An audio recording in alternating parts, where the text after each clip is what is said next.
Let us pray. Yeah, Papa God, thank you so much for your presence.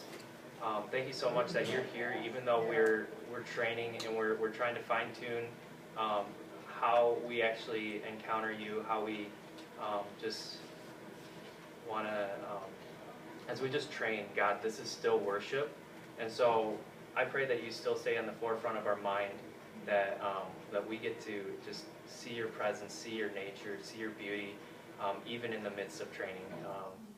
God, I just pray for revelation and the spirit of truth to be on us today, that we just get to see a deeper facet, deeper level of your love, and just all the other facets of your nature, God.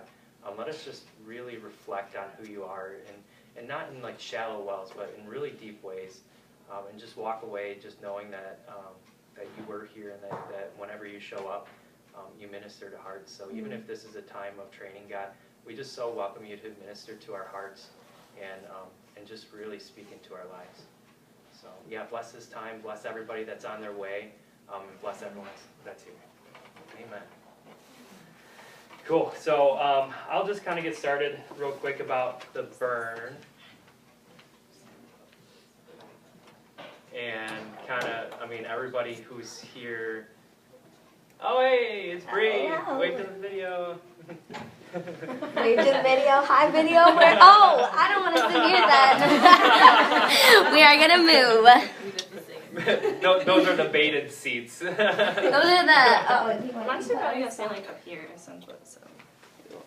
I'll turn that a little bit. Sorry, we'll make sure your head is on it. Or maybe it will be. Is that okay if your head is on it? Okay. That way it looks like there's so many people here. Yeah! Yay! The room's full. So, and speaking of that, the one thing about the burn, the hey, what's going on, man? Speaking about room being full, the one heart. So we already got started, just so you guys know. The heart behind the burn is, it doesn't matter if the room's full or empty, because it's about God. It's about His presence. And so so you'll see us schedule things that are like really difficult weekends, but they're significant for God's presence. We feel as a team it's significant. So if your heart posture is looking for acceptance, looking for a good job, looking for anything other than just being in God's presence, that's a heart check for yourself to say, maybe I should spend time in God's presence before I leave.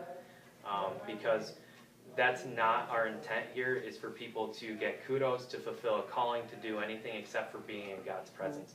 And the people that are playing, they're just facilitating. They're just, we encourage everybody to break open their alabaster jar, whether you're on stage in front of a mic or not. We're all pouring out our surrender and our fragrance to God. So that's the biggest heart behind it. Is this is not anything to do with nobody here is going to get famous.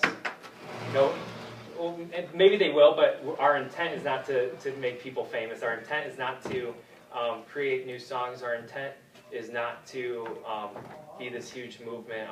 All we want to do, the purpose of the burn is just hosting God's presence and just radically just interceding over our city, our region, our state, our nation, and just partnering with God's vision. So yeah, the number, why do we do it for long term? Like, why do we do it more than 2 hours? What's the point? And the only real response that resonates with me is because God's so worthy of our unceasing worship and prayer. And for me, that's all that, that's it. Like, there is no number two. And I think there's other people that probably have found other reasons why, like biblical reasons, just the restoration of David's tent that it talks about in Acts, and I think in Amos 9:11. It's just like, it's been prophesied that in the end days, David's tent is going to be restored. And this is what David's tent, David's tabernacle looked like, is the nonstop worship and prayer. So yeah, are we a part of something that's fulfilling prophecy around the globe? Yes, but that's still not the point of why we're here. We're still here just to host God's presence.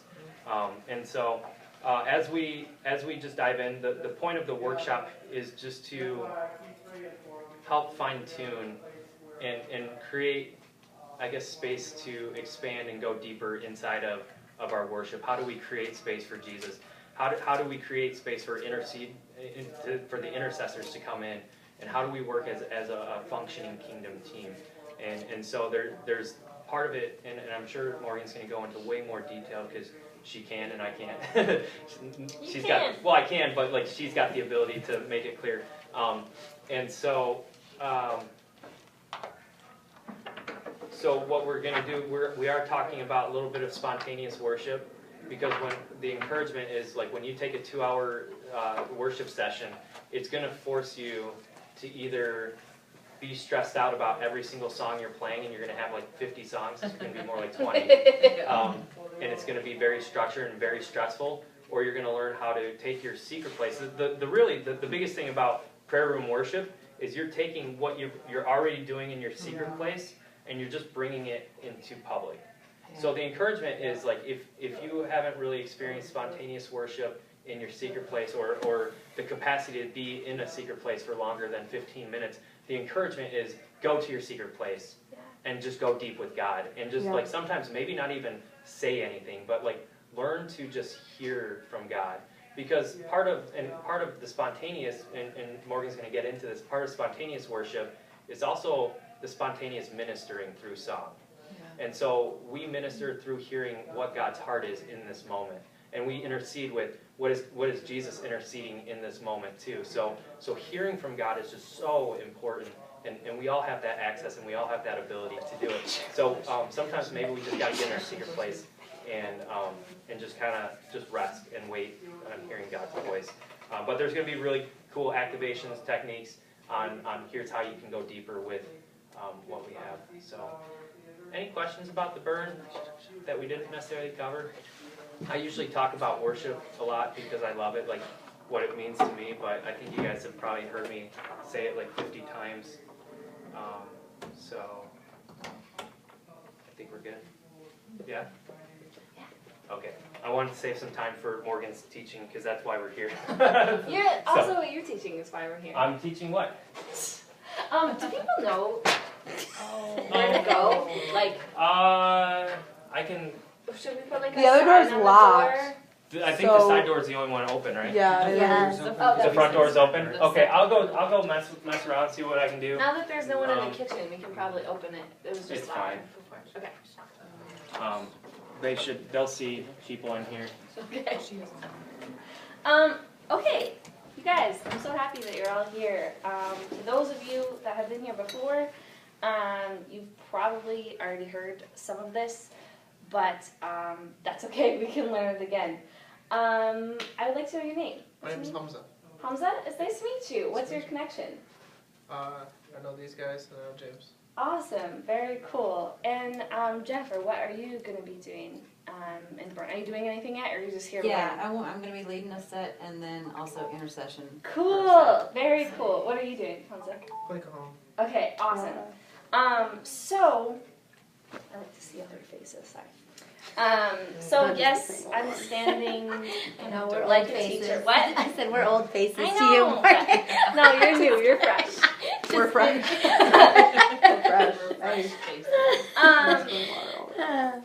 What? Oh yeah, okay. I guess I was gonna say I'm by no means a teacher. Technically, I'm a teacher for my job, but I'm standing like I know all about this, and I'm young, right? I don't know everything, so don't worry if you want to go with your own thing. These are just tips that I've learned from really experienced people with spontaneous worship. A couple years ago, how we found out about the burn, the reason that it's kind of in West Michigan is because I went to a school with the people that started the burn, and it was intensive. Like, it was 2 weeks of 14, 15 hours a day of just learning about worship and worshiping and learning about the burn. And that was it. You ate and you learned about worship and you went to bed for 2 weeks straight. And so we learned from people like Bethel there.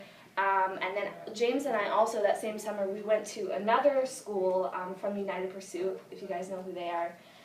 And they taught us even more about spontaneous worship. So that kind of really sparked a lot of what God wanted to do in West Michigan, and started people that meet together and do this. And I remember when James and I first started being in a band together, I was the only person that I knew that did spontaneous, that worshiped spontaneously.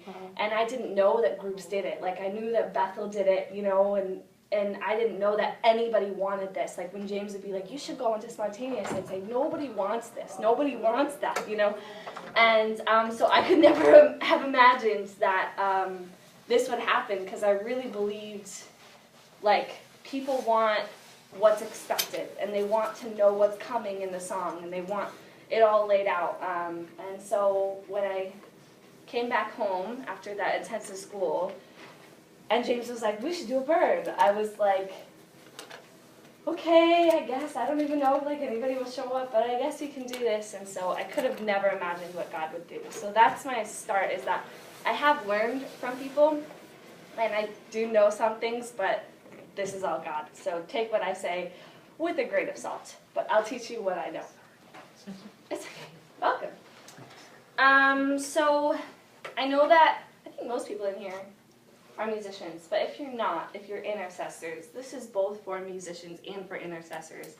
And the whole, not the whole goal, but a big goal of the burn is like communication and working together as a family.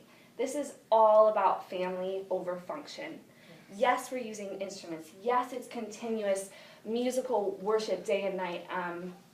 But the main goal is so that we can all just combine our efforts with the Lord and speak together and work together on what's He saying right now. So whether you're an instrumentalist, whether you're an intercessor, whether you're a person that's just showing up at the burn to worship, you are so important. You're such an important participant.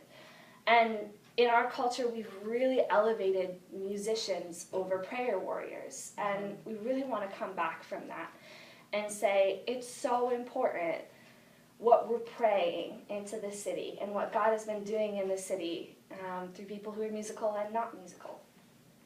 So one thing that's really important, that's just a logistical thing, is keep your eyes open, physically and spiritually, to what God is doing in the room, okay? The way, if you haven't been to a burn, which I think you all have, but maybe you haven't.